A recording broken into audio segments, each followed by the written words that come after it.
Saad Sawayan, the great Saudi anthropologist, he said to me, the memories are lost in a lot of people's minds. And then in Saudi Arabia, it has an unusually small elder population. Now that's our memories. So this is where we're going to get all of our oral history and all of our information is from these older people. So it took me maybe a good 20 years to research and write it. The first music I heard was on the radio. It was songs of Muhammad Abduh and Ravi Segler. And in the Arabian Peninsula, heritage, history is carried in songs. My name is Dr. Lisa Yurkovich. I'm an executive leader in higher education and intangible heritage research.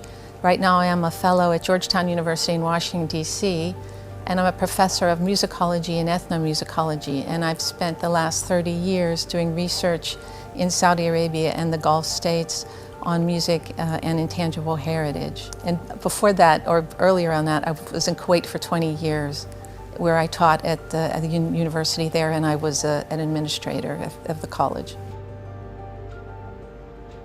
I first came to Saudi Arabia in the 1990s. I was here between 1994 and 1998, and the first music I heard was on the radio. It was songs of Muhammad Abduh and Ravi Segler, and just really liked it, really found it interesting.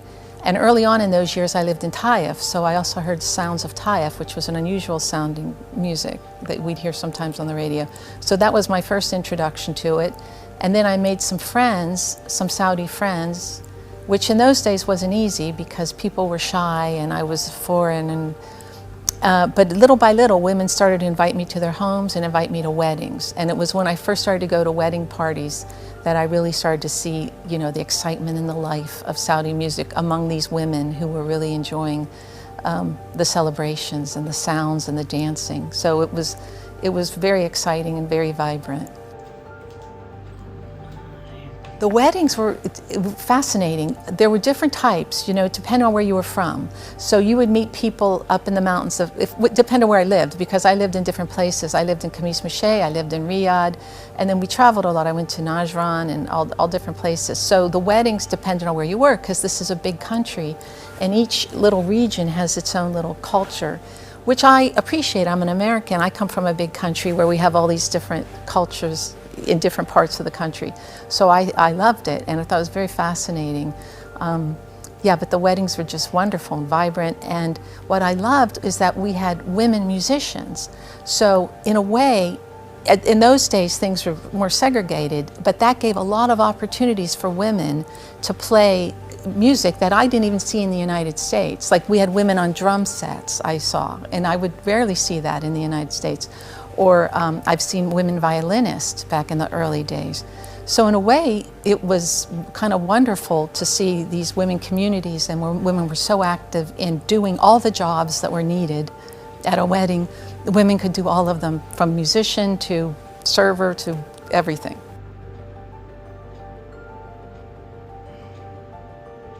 Music's really important. It's a reflection of a society.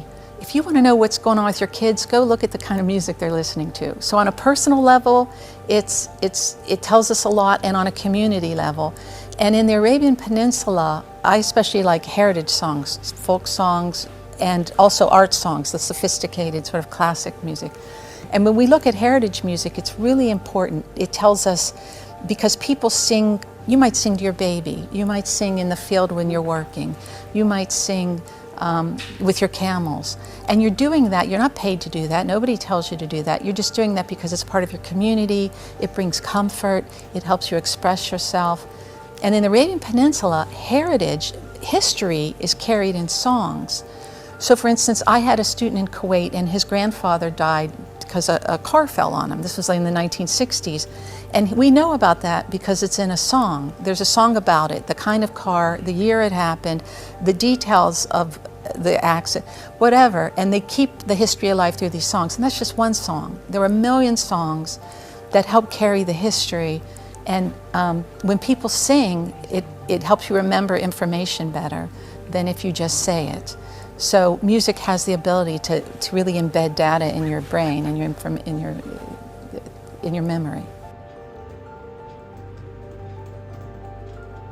There are two big challenges right now. The whole world, of course, is experiencing globalization. So other so industry is coming into, and there's like sort of a one type of industry that's coming into all the communities and all the societies, like whether it's movies, certain types of movies, or certain types of media. And so globalization is having an impact on old heritage. And by heritage, we mean something that's survived for 50 years, at least 50 years, and we want it to continue into the future.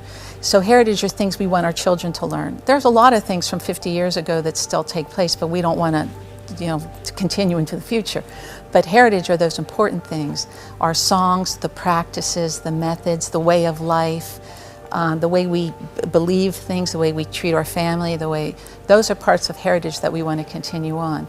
So globalization around the world is impacting heritage. And then in Saudi Arabia, it has an unusually small elder population.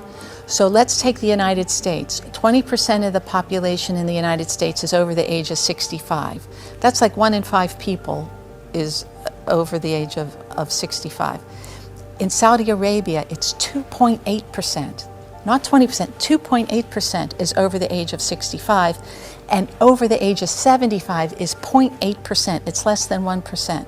Now that's our memories. So this is where we're going to get all of our oral history, and all of our information is from these older people, but the life expectancy in Saudi Arabia, actually it's good, it's pretty good, went up to 80 recently, the years of 80, but we don't have that many people between 65 and 80 left. And so it's really important that we start to gather their memories. And especially, there's 2 types of memories that you can gather. People who were practitioners, they actually did it. They actually sang the song, they made the drum, they played the instrument, they did the dance. Or there are the people who observed, and they're important too. I watched my grandmother cook. I watched my aunts dance. And we can get memories from them, and they're important, or we can get the primary memory from the people that actually did it. It doesn't matter. At this stage, we want all their memories because they're all wonderful, and they're going to make the heritage richer when we start to capture this. And a lot of organizations have already captured memories. They've done a wonderful job at Dara, which we were just at, and the King Faisal Center and so forth. But we want to get these more detail. Whatever we can get in the next years will be wonderful, and I think it's really going to further enrich the community, and further enrich the society, and further enrich the education that we hope to form in the curriculum, so for children, for schools, for colleges, that will happen in the future. My book, Music and Traditions of the Arabian Peninsula, and then Saudi Arabia and the Gulf states are in there because they share a tradition. A lot of the people from the tribes of central Saudi Arabia moved into the Gulf states, so we see the same wedding in Kuwait, like where I lived. We would have exactly the same wedding if you were from a tribe, Tari or Shimri or whatever. You do the same practices they would in Riyadh that we would see there. And so that's why I named it after the bigger region, although Saudi Arabia is the most important. It's the largest country and has the biggest impact. So it took me maybe a good 20 years to research and write it, because I wanted to make sure I had good data for my students that was equal to what I would have taught in the United States. And we didn't have enough information because this is oral society and music wasn't written down. So I had to go out and kind of capture a lot of things. And I wanted to make sure I was accurate. I didn't want to just teach you one tribe. All the tribes are different. The way they all dance is different. So I wanted to make sure that if I was going to talk about one tribe, I was very specific. It's this tribe at this place at this year. This is the patterns we saw. And so by interviewing lots of people, by going back maybe 10 years later and double checking, by going out, and I worked with teams of people who helped me, professors of Arabic and things, because the language is very complicated and difficult. And going back to the leaders of tribes, or going back to the other people along in more urban areas and settled areas, and making sure, okay, are we all in agreement? This is what we're going to do. This is, before I would try to record it and write it and teach it, because I felt a responsibility. But my students trust me. I'm a professor. I'm a doctor of musicology and ethnomusicology, and I want to make sure I was accurate. I gave the most authentic material to them. and I put where it came from and how I came up. And then people would challenge me. There were students, they'd say, well, my grandmother says you're wrong. She says you're wrong about this. I'd say, bring her in. Grandmother come to class, or sometimes I would go out and meet with their families, and we would talk. And I tell them why I came out with this, and they would tell me with their side. And sometimes they would change my mind, and we would double check. I would change my mind and say, you know what, you're right, I should have thought of that. Other times I'd be like, no, the evidence is pointing too much this direction. But in either case, I try to justify what I say. I just don't take anything from anybody that tells me anything about the heritage. Because the great anthropologist, Saad Sawayan, the great Saudi anthropologist, he visited me in Kuwait and came to my center. And he said to me, the memories are lost in a lot of people's minds. And this was 20 years ago, he told me this. So I take that with a grain of salt. I always keep that in mind. And so I double check whenever people tell me things. And people will be, I'm sure of this. And then we go deeper and we go, oh, it was a little something else. So yeah, so my book's been really successful. It's used in universities around the world, and just hoping, the next phase takes place where we go a little deeper, we get more information coming up in these next 10 years. The book, about 20 years. I started gathering data and then go back and back, and the publisher was so angry at me so many times. Where's this book? And I said, I don't feel right. And they cut it down, actually. They made it much shorter because they're like, nobody wants to read. So I still have tons of data and information, tons of video, tons of field work from my experiences. But there's so much more. This is a huge country. Saudi Arabia is a huge physical landmass with different types of people, with people of the sea, people of the mountains, people of the desert. Really complicated and complex communities.